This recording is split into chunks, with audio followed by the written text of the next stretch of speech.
प्रकृति के तथ्यों को जान लिया और प्रकृति के तथ्य को जान करके अपने जीवन में उतार लिया और अपने जीवन में उतारने के बाद लोगों में बांट दिया हो, उसे तथागत कहते हैं।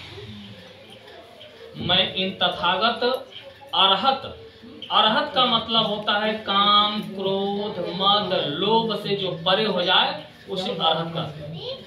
मैं इन तथागत अरहत सम्यक संबुद्ध को बार बार नमस्कार करता हूँ। इस तरह से हमने 3 बार आप लोगों से कहा। उसके बाद हमने त्रिशरण दिया है आप लोगों को। त्रिशरण में हमने सबसे पहले कहा है बुद्धं शरणं। सबसे पहली बात यह है कि आप लोग जान लीजिए कि बुद्ध किसी धर्म का नाम ही नहीं है।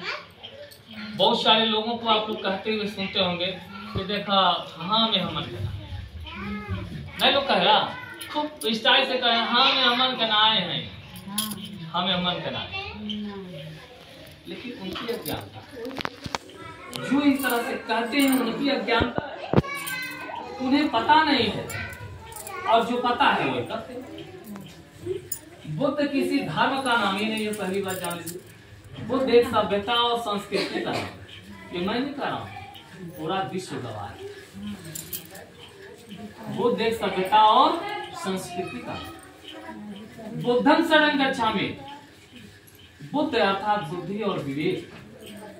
मैंने कोई भी कार्य अपनी बुद्धि और विवेक से करना चाहिए, तर्क से करना चाहिए। ऐसा नहीं कि किसी ने कहा मैंने सुन लिया और चल दिया, मान लिया उसी को।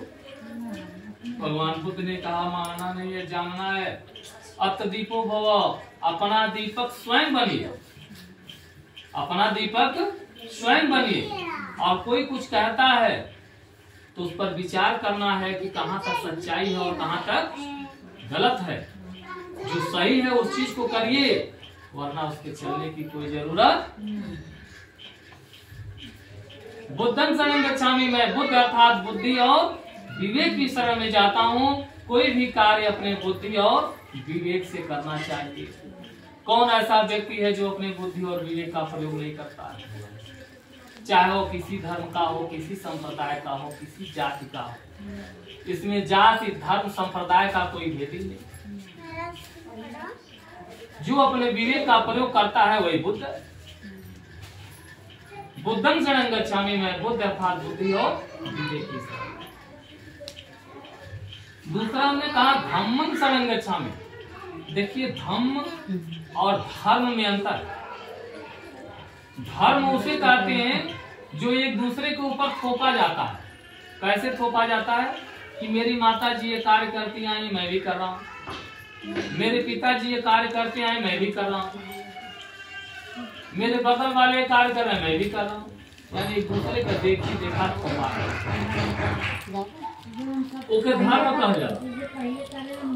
और धम्म उसे कहते हैं जो मानव कल्याणकारी हो, जीव कल्याणकारी हो और राष्ट्र कल्याणकारी हो, उसे धम्म कहते हैं। यानी जिस कार्य को करने से हमारा भी भला हो और दूसरों का भी भला हो, उसे धम्म कहते हैं। ऐसे धम्म का समय समय पर श्रवण करते रहना चाहिए, जिससे अपना भी भला हो और दूसरों का भी। तीसरा हमने कहा संघं शरणं गच्छामि, यानी संघबद्ध होकर के रहना चाहिए, संगठित होकर रहना चाहिए, आपस में मिलजुल करके रहना चाहिए। कभी भी आपस में लड़ाई झगड़ा, गाली गलौज नहीं करना चाहिए। हमेशा अपने पड़ोसी से मधुर संबंध रखना चाहिए। ठीक है। संघं शरणं गच्छामि, संघबद्ध संगठित होकर के। इस तरह से हमने द्वितीयम्पि यानी दूसरी बार, तृतीयम्पि यानी तीसरी बार भी कहा।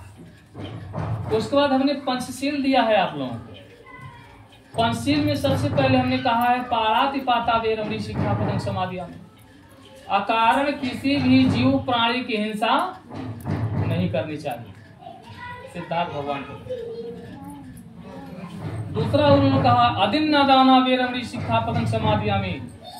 चोरी नहीं करना चाहिए, चोरी करना पाप है। चोरी का मतलब ऐसा नहीं कि किसी के घरों में से सामान निकालते हैं वही चोरी। रास्ते में गिरा हुआ सामान भी अगर आप उठाते हैं वो भी चोरी। अगर कोई व्यक्ति जा रहा है इस रास्ते से और किसी का थैला गिर जाए और कोई व्यक्ति उसे ना उठाए तो उसे पुनः मिल जाएगा कि नहीं मिल जाएगा? मिल जाएगा। इसलिए रास्ते में गिरा हुआ सामान भी अगर आप उठाते हैं वो भी चोरी। तीसरा हमने कहा कामे शिक्षा चारा शिक्षा पदम समाधियामी।